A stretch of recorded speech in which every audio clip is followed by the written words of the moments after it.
L'Afrique en général et le Congo en particulier se souviennent encore d'elle comme si c'était hier. 15 ans après sa disparition, Edith Lucie Bongo Ondimba ne cesse de marquer les esprits en raison de son engagement à écrire l'histoire dans plus d'un domaine de la vie.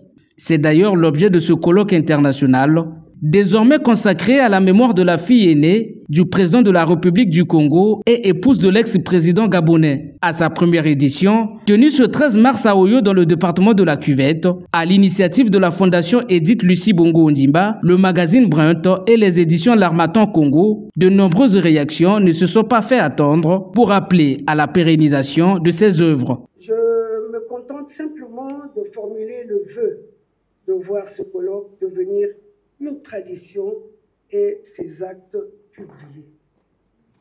Ainsi, de génération en génération, Edith deviendra pour chacun de nous une leçon de vie, faite d'humilité, d'amour pour l'autre et d'autres soins. Le colloque international Edith Lucie Bongo Ondimba se propose comme un espace de rencontre entre les personnalités africaines, reconnaissant à la contribution de l'ancienne première dame gabonaise dans la mise en place de plusieurs programmes en Afrique, à l'image de l'Organisation des Premières Dames d'Afrique contre le sida, devenue aujourd'hui Organisation des Premières Dames d'Afrique pour le développement. En 2003, Madame Edith Lucie Bongo Ondimba contribue à la création de l'Organisation des Premières Dames d'Afrique contre le sida, l'ODAS, dont elle sera la première présidente. Sans compter, bien entendu, son implication dans de nombreuses actions caritatives, nationales et internationales, qui la placent sans contexte parmi les grandes dames africaines de notre histoire moderne. Héritière de la culture bantoue, Madame Edith Lucie Bongo Ondimba incarnait la compassion. Elle prônait le principe selon lequel chaque individu devrait avoir accès au savoir et au bonheur, indépendamment de son origine ou de sa condition. En République du Congo, comme au Gabon, Edith Lucie Bongo Ondimba a joué sa partition dans les efforts de maintien et de restauration de paix. Le cas au Congo, où cette dernière a été d'une aide indispensable pour le rétablissement de la paix dans les années 2000. Un exemple à suivre. Prenons acte de l'impact de ces œuvres au Gabon, mais aussi en Afrique. Nous réalisons l'ampleur du sillon déjà tracé, d'un exemple de première dame. La mémoire du juste ne périt point, nous dit-on souvent. Puissent ces œuvres continuer de parler en sa faveur.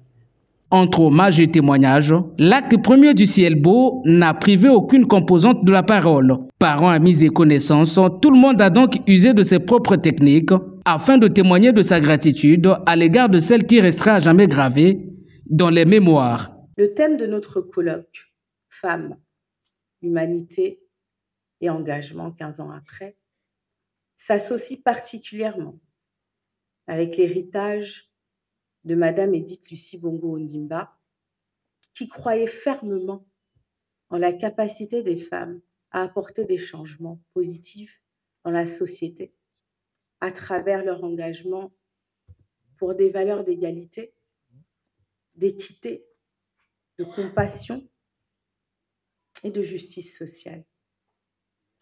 Au cours des 15 dernières années, le monde a connu des progrès importants dans la lutte pour les droits des femmes et de l'égalité des genres. Cependant, il reste encore beaucoup à faire. Les défis auxquels les femmes sont confrontées aujourd'hui exigent une action collective et une solidarité renouvelée.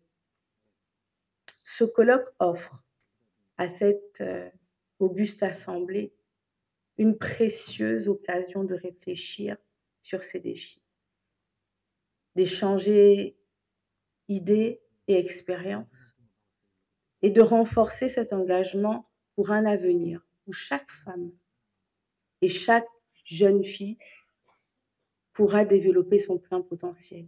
Cette première édition du colloque international Edith Lucie Bongo Ondimba a tourné autour de 4 panels thématiques, notamment celle relative à l'engagement féminin universel, construire des ponts dans un monde fragmenté. Audace et engagement féminin font partie également des sujets abordés.